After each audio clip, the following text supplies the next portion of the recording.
à educação em nosso país. E um terceiro ponto que eu coloco do contexto da educação é a mudança na legislação, que também já foi colocada aqui. Duas emendas constitucionais, né, em relação à educação, que aconteceu, uma é o Fundeb e a outra é a emenda 59, e várias mudanças na LDB, na Lei de Diretrizes e Bases da Educação. Essas mudanças interferem, aliás, essas mudanças ajudam nesse contexto que nós estamos discutindo o novo plano. Bom, não vou mais repetir a emenda 59 que já foi colocada aqui, né, em relação, mas como não foi colocado, foi colocada a parte do sistema, o plano, esse plano que nós estamos discutindo como articulador do Sistema Nacional, que nós não tínhamos na Constituição, e também colocar Sistema Nacional na Constituição, é porque alguns aqui lembram, em 88, um dos debates fortes na Constituição era que nós queríamos colocar na Constituição um capítulo que tivesse o nome Sistema Nacional da Educação. Lembra, professor Ashton? E não conseguimos. Não conseguimos colocar na Constituição brasileira Sistema Nacional da Educação. E claro, por quê? Porque tem uma disputa muito grande sobre essa questão, né? Agora, pela emenda 59, está na Constituição o Sistema Nacional, como articulador, aliás, e tendo o plano como articulador desse sistema. Então, isso é um avanço muito importante. Mas na emenda 59, tem uma mudança que é significativa para a educação no nosso país, principalmente a educação básica. Vocês lembram que o ensino fundamental era dos 6 aos 14 anos. Pela emenda 59, a educação básica obrigatória passa a ser dos 4 aos 17 anos, até 2016. Essa é uma mudança que, aliás, essa mudança na Constituição passa a ser uma das metas do plano, não tem jeito. Uma das metas do plano já é essa. Até 2016, universalizar a educação básica dos 4 aos 17 anos. É uma mudança forte. Mas nós temos mudanças em todos os, como eu disse, na Lei de Diretrizes e Bases. Por exemplo, o conceito de profissionais da educação. Até um dia desses, 3 anos atrás ou 3 anos, o conceito de profissionais da educação era profissionais do magistério. Não é? Mudou. Agora o conceito de profissionais da educação inclui os funcionários de escola, profissionalizados. Então, é mudança, ou seja, aconteceram muitas mudanças. No ensino profissional, você tinha um decreto, e agora você tem um decreto e tem uma lei, onde garante como é que se diz, a estrutura, garante o desenvolvimento do ensino profissional pelo poder público. Nós estávamos proibidos. O último PNE foi feito no momento onde o poder público não podia expandir os institutos federais. Não podia colocar recursos para garantir a expansão do ensino profissional público. Hoje, nós estamos num outro contexto. Além de ter revogado o decreto 2208, você tem uma lei que garante o poder público, a garantia do poder público em relação ao ensino profissional. Por isso que nós temos a expansão do ensino profissional, tanto na rede federal como nas redes estaduais, através dos programas que têm sido desenvolvidos. Então, eu acho que essa questão da legislação ela é muito importante para nós avançarmos agora no novo PNE, no Plano Nacional de Educação. Em relação à mobilização, o terceiro ponto que eu coloco, eu coloco aqui que sempre nós fizemos, a educação sempre fez suas conferências, seus congressos, seus encontros e seus seminários. Eu, por exemplo, participei pela primeira vez de uma Conferência Nacional de Educação, eu não me lembro o ano direito, mas foi a 4ª CBE, Conferência Brasileira de Educação, que eu não sei se foi lá em 86, 87, e foi na cidade de Goiânia, 87. Então houve as conferências brasileiras de educação, os congressos nacionais de educação, muita discussão feita pela sociedade civil, pela ANPAE, pelo SEBS, pela ANPED, CNTE, ou seja, as nossas entidades nacionais sempre fizeram seus congressos, suas conferências. Qual é a novidade que, na minha opinião, nós temos em relação à mobilização? É o poder público, o Estado brasileiro, através do governo, ter chamado uma Conferência Nacional da Educação com caráter de Estado, com a presença da sociedade civil e com a presença do governo, ou seja, do poder político, que é a Conferência Nacional da Educação. Eu acho que a Conferência Nacional da Educação é um marco que nós precisamos dar consequência na educação brasileira, porque é como se tivesse sido a primeira. Não foi a primeira, porque nós não podemos desconsiderar as outras conferências, os CONEDs, e até mesmo as conferências que aconteceram no passado, né, por conta do manifesto e etc, etc. Agora, é claro que nós, para efeito histórico, é importante considerar a Conferência Nacional da Educação como a primeira. Por quê? Por conta dessa característica de ser uma conferência do Estado brasileiro, ou seja, com a presença de todos. E essa conferência, além de toda a mobilização que aconteceu, ela definiu várias diretrizes, né, tanto para o plano como para as políticas da educação nacional, estadual e municipal, definiu metas em alguns casos, estratégias em alguns casos, e também o rumo da política educacional em nosso país. E essa mobilização através da Conferência Nacional, ela é importantíssima na discussão do plano hoje, do Plano Nacional da Educação. Nós não podemos, e as entidades têm feito isso, os parlamentares têm feito isso, deixar de considerar o documento final da CONAE na perspectiva do novo Plano Nacional da Educação. Lembrando sempre, eu sempre lembro, que a conferência não foi feita para elaborar o plano. O documento final da conferência não é o Plano Nacional da Educação, mas dentro do documento final da conferência você tem muitas diretrizes, você tem metas até, e você tem estratégias que o Plano Nacional da Educação pode absorver. Bom, qual o conteúdo do plano, assim rapidamente, o conteúdo do plano que hoje nós estamos discutindo? Primeiro, ele tem uma forma. O plano, diferentemente do plano passado, o plano que está sendo discutido hoje, ele tem um projeto de lei, ele tem 2 anexos ao projeto de lei. Um anexo são as metas e outro anexo são as estratégias. Então, ele tem uma lei, metas e estratégias. E dentro desse formato, nós procuramos garantir aquilo que está na Constituição, ou seja, o PNE como articulador do Sistema Nacional da Educação. Isso está na lei, nos princípios da lei. Nós procuramos garantir que a Conferência Nacional da Educação, que eu falei aqui para vocês, convocada pelo Estado brasileiro, seja de Estado, né, seja uma conferência do Estado e que ela, inclusive, possa acompanhar o Plano Nacional da Educação, junto com o Fórum Nacional da Educação. Aqui são 2 novidades. Primeiro que nós estamos conseguindo implementar o Fórum Nacional da Educação, que é uma reivindicação antiga da sociedade civil, que possa ser um espaço de acompanhamento da educação nacional. No caso aqui, nós estamos colocando também como um espaço de acompanhar o Plano Nacional de Educação. O Fórum Nacional da Educação, formado pelas entidades e pelas entidades da sociedade civil, da educação, e também pelo governo, pelas entidades, pelos órgãos do governo.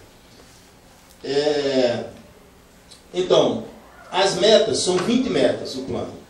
Vocês devem já ficar, bom, acho que vocês já sabem, nós pulamos, ou não pulamos, não sei, de 295 metas do plano passado, que nós avaliamos que muitas não eram metas, para 20 metas. 20 metas, e para cada meta você tem várias estratégias. Ou seja, vou dar um exemplo aqui, você tem uma meta de colocar 50% das crianças de 0 a 3 anos na escola. Vamos dizer que essa é uma meta.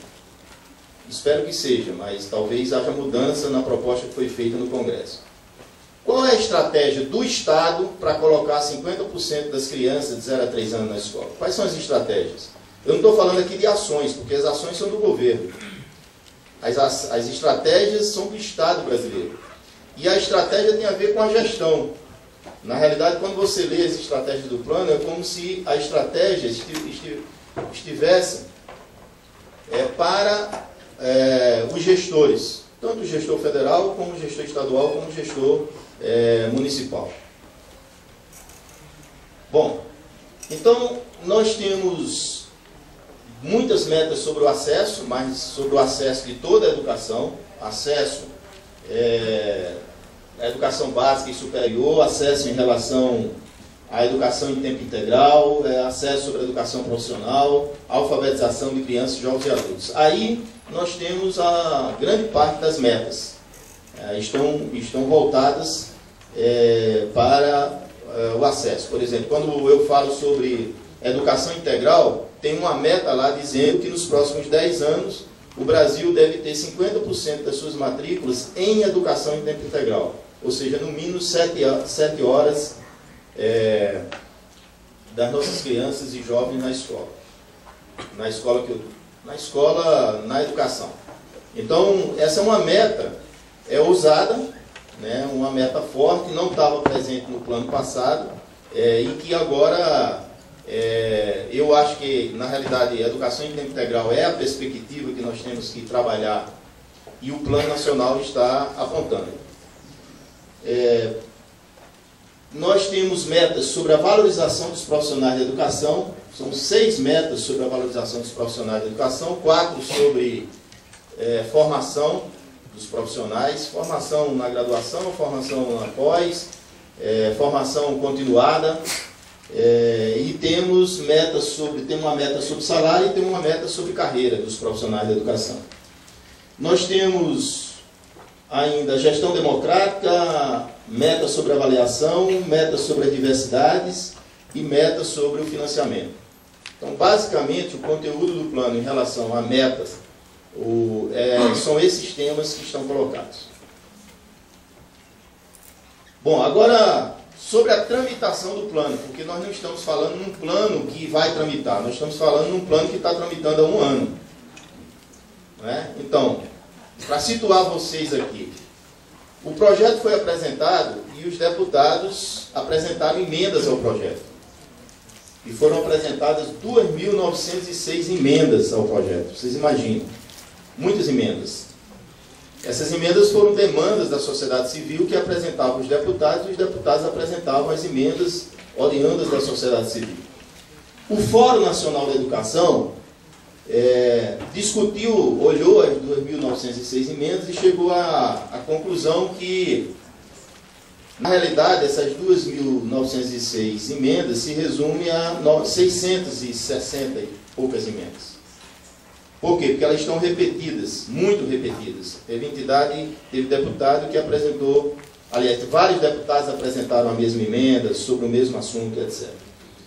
E aí o Fórum fez uma sugestão ao relator, ao Congresso Nacional, e separou as emendas que o Fórum recomenda e aqueles não recomendam. Esse documento também está no site do Ministério da Educação, no site do Fórum Nacional. Então lá você tem 417 emendas que o Fórum recomenda e 249 que não recomenda. Vou dar um exemplo de uma como é essa história de recomendar e não recomendar. O Fórum, como vocês sabem, é muito plural. Tem umas 30 e poucas entidades, desde o MST até o dono das escolas, centrais sindicais e etc, etc. Então, é um fórum muito plural. Não tem como você... Vou dar um exemplo aqui. Tem 4 emendas sobre financiamento. Todas falam dos 10% do PIB, mas uma tem diferença da outra em relação a como chegar aos 10% do PIB. O Fórum não teve como afunilar das 4 emendas uma. O Fórum disse que recomendou as 4. Por quê? Porque não teve condições de afunilar para uma. Então, recomendou 4 emendas sobre os 10% do PIB, por exemplo. E uma emenda que o Fórum não recomendou, vou dar um exemplo. Quando é que o Fórum não recomenda? Quando essa emenda, primeiro, não veio da CONAI, ou seja, não tem origem naquilo que a Conferência Nacional da Educação aprovou, e não tem sustentação por uma das entidades, ou por mais entidades no Fórum. Vou dar um exemplo. Tem uma emenda lá que é assim: sobre o princípio da gestão democrática na lei, foi proposto retirar a palavra democrático. Deixar só princípio da gestão na lei. Retirar democrática. O Fórum não recomendou, por exemplo, essa emenda. Então, estou dando um exemplo aqui para vocês de quando é que o Fórum recomendou, quando não recomendou emendas ao Congresso Nacional. Principais polêmicas nos temas. Não vou citar aqui todas as emendas, não dá tempo, nem nas estratégias, porque tem polêmica nas estratégias e nas emendas. Quais os temas que você tem mais polêmica? No financiamento, né? Em tese você tem uma proposta do Executivo, 7% do PIB, e você tem 10% do PIB. Então tem uma disputa, tem uma polêmica em relação... Aí, claro, no financiamento também tem polêmica sobre a origem ou as fontes para o financiamento. Quais as fontes para o financiamento para você chegar a 7, a 8, a 9, a 10% do PIB? Então tem discussão muito forte sobre essa questão. Quer ver uma discussão forte? Qual o financiamento da educação hoje no Brasil? 18% da União, aliás, emenda 59, foi falada aqui, e a gente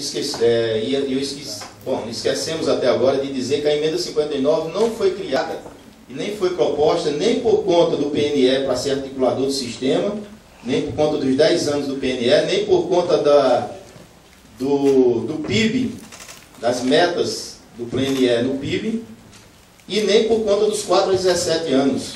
A emenda 59 foi proposta para acabar com a DRU, desvinculação de receitas da União. O que era a DRU? Era 20% que era retirado dos 18% que a União é obrigada a investir em educação. Que em dinheiro de hoje dá em torno de 9 bilhões de reais. Então a DRU foi proposta para quê? Para que os 18% da União na educação voltasse a ser completa. Porque tinha sido, alguns anos atrás, quando foi criado o Plano Real, foi criado o Fundo Social de Emergência. E esse Fundo Social de Emergência era com 20% da saúde, 20% da educação e etc, etc. Depois esse Fundo Social de Emergência se transformou em Fundo de Estabilização Fiscal. E depois de Fundo de Estabilização Fiscal se chamou DRU, Desvinculação de Receita da União. Na educação, a emenda 59 incorporou os 20%. Então, qual é o financiamento da educação hoje? 18% da União, da arrecadação da União, 25% no mínimo dos estados e municípios. Vamos dizer que se queira propor que em vez de 18% da União, como fonte do PIB, do financiamento, passe para 20%. E em vez de 25% no mínimo dos estados e municípios, passe para 30%. Você acha que isso é polêmico ou não? Muito. Por que é polêmico? Porque ainda tem setor na educação, ainda tem setor na sociedade brasileira que defende que não tenha verba vinculada para a educação. Olha que nós conquistamos 25% e 18% há muito tempo. Mas ainda tem setor que luta para desvincular, claro. Então, essa é uma polêmica forte, essa questão do financiamento, tanto em relação ao percentual como às fontes para o financiamento. Um outro ponto bastante polêmico é a avaliação.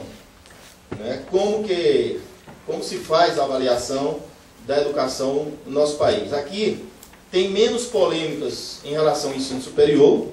O ensino superior tem menos polêmica, ou seja, a própria CONAI apontou aperfeiçoamento do sistema de avaliação do ensino superior e não faz grandes ressalvas, mas na educação básica nós avançamos pouco. Mesmo o IDEB, que é o índice para avaliação na educação básica, mesmo com esse avanço, há uma polêmica forte. Por quê? Porque a sociedade brasileira acha que não pode você ter apenas o IDEB como avaliador da educação básica. É preciso que você avance pelo menos para ser parecido com o ensino superior. Né? A avaliação muito mais completa, a avaliação do sistema educacional e não apenas matemática e português, etc., como é o IDEB, que é o fluxo. O IDEB é uma variável, o IDEB, Índice de Desenvolvimento da Educação Básica, é uma variável do fluxo da educação, das matrículas na educação básica e da Prova Brasil, português e matemática. Tem polêmica sobre a gestão democrática, eu já dei um exemplo aqui, né, para vocês. Né? Lá na lei já teve problema porque tem emenda propondo tirar democrático. Vocês imaginem a discussão de como você ter uma meta em relação à gestão democrática e como você ter estratégias para avançar em relação a essa meta. Só lembrando aqui para vocês, eleição de diretor não é o principal em relação à gestão democrática, mas é um ponto importantíssimo. No Congresso Nacional tem um projeto de lei tentando constitucionalizar a eleição direta de diretor desde 2003. Não entra em votação. Não tem consenso nem para colocar em votação. Então, essa é uma concepção, tem muitas concepções e tem uma discussão muito forte em relação à gestão democrática. E tem polêmicas sobre as diversidades. Né? Aqui tem polêmica de todo tipo, mas tem uma que tem a ver com a forma. Né? No nosso entendimento, a meta ela tem que ser geral para todo mundo, não teria metas específicas. Né? Quando eu digo meta geral, é o seguinte: universalizar de 4 a 17 anos. Estão todos, negros, índios, todos estão nessa meta. O que você pode ter é estratégia diferenciada para quilombola, para negros e etc. Então, tem polêmicas em relação às diversidades que estão sendo discutidas no Plano Nacional de Educação. Bom, terminou o meu tempo, pessoal. Eu coloco aqui, na minha opinião, quais os desafios que esse plano tem que dar conta e que são desafios para a educação brasileira nos próximos anos, na nossa opinião. Primeiro é o desafio da qualidade social. Né? O desafio da educação ter qualidade para todos e para todas.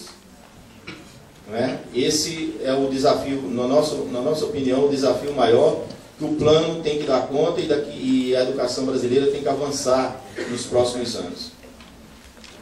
E aí nós temos, primeiro o desafio que eu coloco é o próprio desafio do Plano Nacional de Educação ser do Estado mesmo, e que seja articulador do sistema como está colocado.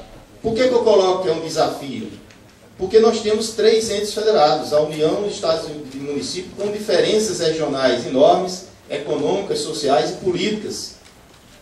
Então, como que você vai articular um sistema nacional, fazer com que esse plano realmente seja de sustentação num Estado, aliás, numa federação com 3 entes federados com autonomia?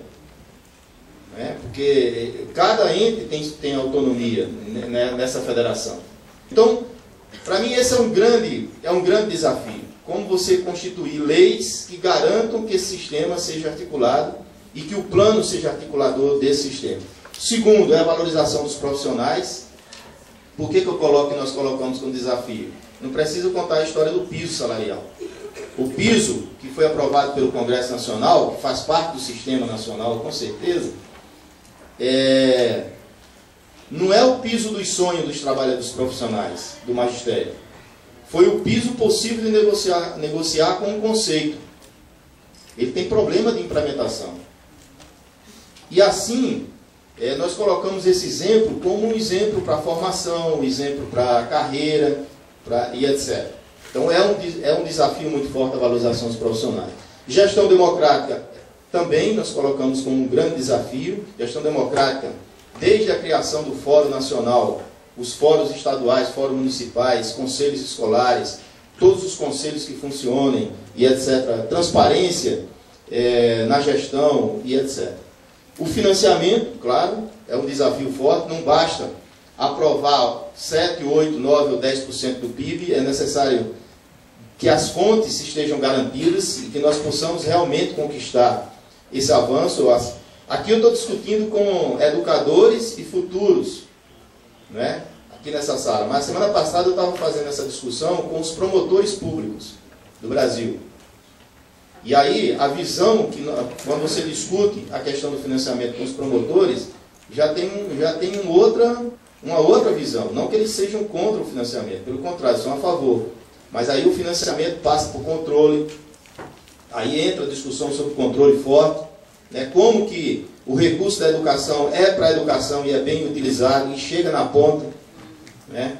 Chega na ponta, ou seja, sai do tesouro aqui ou sai do município, do estado, e chega na ponta, lá na escola, na sala de aula e etc. E, novamente, as diversidades nós colocamos como um grande desafio, porque se as diversidades não estiverem contempladas no plano e na educação para os próximos 10 anos, nós não vamos atingir a qualidade social, né? Claro. Então, por isso que as diversidades é um desafio na educação brasileira, tanto é desafio nas metas e estratégias do plano, na concepção do plano, como é desafio na educação brasileira para os próximos anos. Bom, Abádia, passei alguns minutos do tempo, mas muito obrigado a todos e a todas. Um abraço.